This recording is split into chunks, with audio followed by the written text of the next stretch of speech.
Yokoso peeps, I'm a Canadian teaching English in Japan. And I'm human, despite the fact that people think I'm an Oompa Loompa.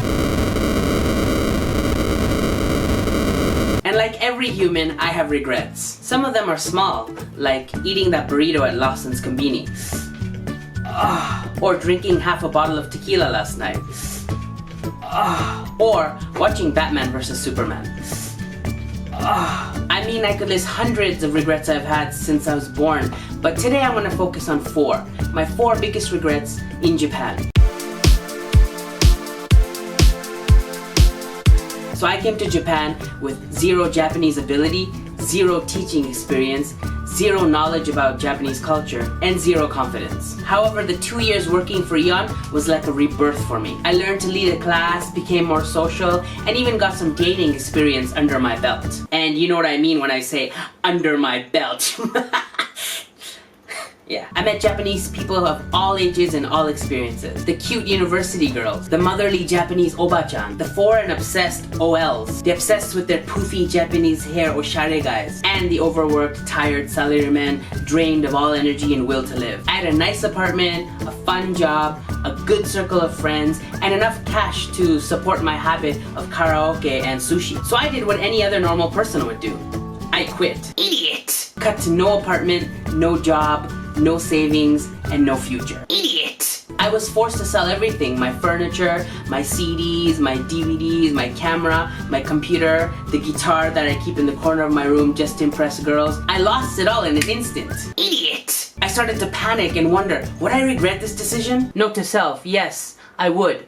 That's why it's number 4 on this list. But I had one thing that saved me. The reason that I wasn't alone and I wasn't doomed. No, I'm not talking about God. I'm talking about my friend Pat. He also worked at Eon and quit, but he was smart enough to have a job lined up. And what he did was he gave me a spare room in his apartment and let me stay there for 2 months. Possibly the 2 best months of my life. So for those 2 months during the day, I would go out and I'd look for jobs or I'd do some private lessons to get some extra cash on the side. But in the evening, Pat and I would sit on his couch eating 7-Eleven bentos or Pizza Hut pizza, and we'd watch illegally downloaded TV shows like Lost and Arrested Development. But the funniest moment has to be was one day we decided to watch a movie called Brokeback Mountain, which is about 2 gay cowboys. And as the movie was starting, I turned to him and I asked, should we turn off the lights? Pat and I burst out laughing and he never forgot that moment. After living with him for 2 months, I finally got a job, a full-time job. I could afford to move out. Also, I eventually left Nagoya and Pat also got married and went back to Chicago. But last year, he got cancer and he died. It was a shock because I didn't even know he had cancer, and I found out like the day before he died. And there was no way for me to contact him or even say goodbye. Long story short, I do regret quitting Eon. However, if I hadn't quit, I wouldn't have been able to spend 2 months with one of the nicest, coolest, smartest, kindest people I've ever met.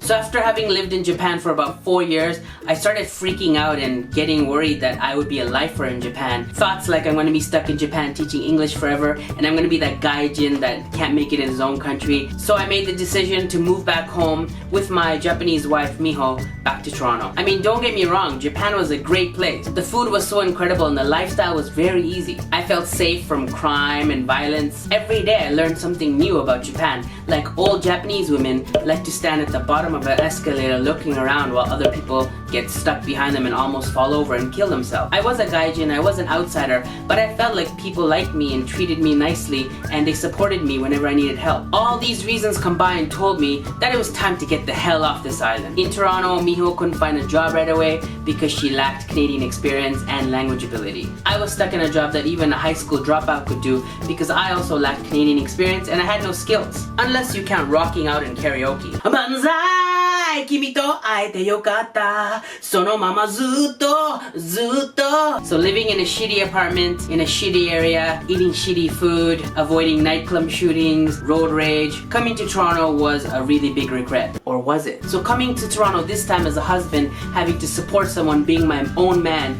I could finally do something that I couldn't do when I was living with my parents. And no, I'm not talking about walking around naked in my apartment. I'm talking about getting a dog. I could make my own decisions, have my own responsibility, and I decided to get my first dog, Maple. He's been my best friend, he's been my #1 fan, He's been my pillow during rough times. Maple is more than a dog to me. He's like family. No matter what I say or do, he's always by my side. He is and he'll always be my best friend. So leaving Japan and going back to Toronto was a big regret, but if I hadn't gone back, I wouldn't have found my best friend Maple. You're my best friend, right?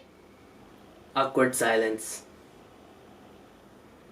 We're out of time, but I will tell you my top 2 regrets in part 2 of this video. Make sure you check out my next 2 regrets because there's gonna be a lot of tears, a lot of laughs, a lot of sadness, a lot of joy, and a lot of snow and some rock and roll as well. I'll end it here for now, but please take some time to thumbs up, comment, and share this video, or you might regret it. Take care and see you in part 2. Peace.